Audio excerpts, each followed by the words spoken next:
Someone asked you to name 3 supermodels, you'd probably have no problem rattling off the names of some gorgeous women.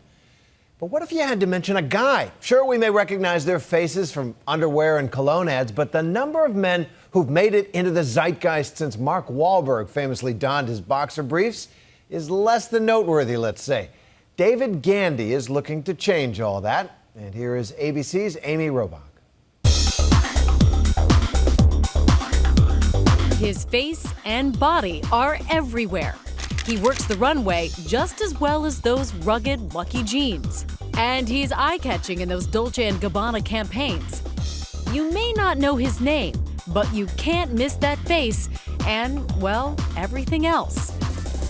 David Gandy is arguably the most successful male supermodel ever. You now have the title richest male model in the world.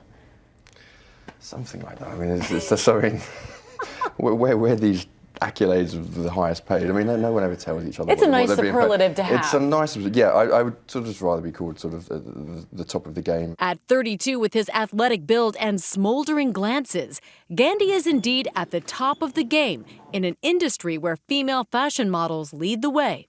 How does that compare in terms of what the women at your level are paid? What's the disparity? You can't even compare it. It's a very small percentage of that. For male models, attaining supermodel status has been challenging. It's an accolade to be a female supermodel or to be a female model. They get paid an incredible amount of money, they got a lot of coverage, and people know their names. And guys did well, but they never said they were models. Why? I don't know. I probably think it's down to Zoolander. The famous Zoolander. Ah, yes, that Zoolander. Well, I guess the look I'm best known for is blue steel. Starring Ben Stiller as a dim, vain, self-centered male model. Ben Stiller killed us, I think, in that. But at the same time, I can't help but love that movie.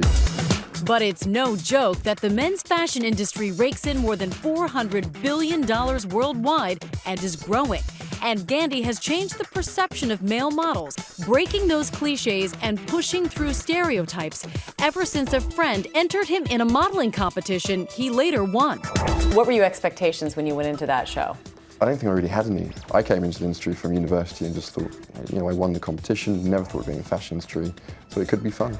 It was an adventure. With his masculine physique, it was difficult for Gandy at first. He started off doing catalog shoots at a time when even male models were expected to be ultra thin, almost feminine.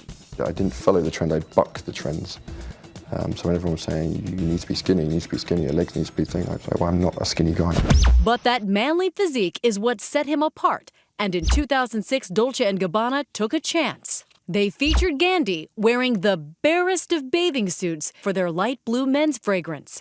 Millions of people saw David Gandy in those tiny white trunks. The ad brought him icon status in the modeling world. I have a personal love of that picture. It changed my life, but as people said, it changed the industry.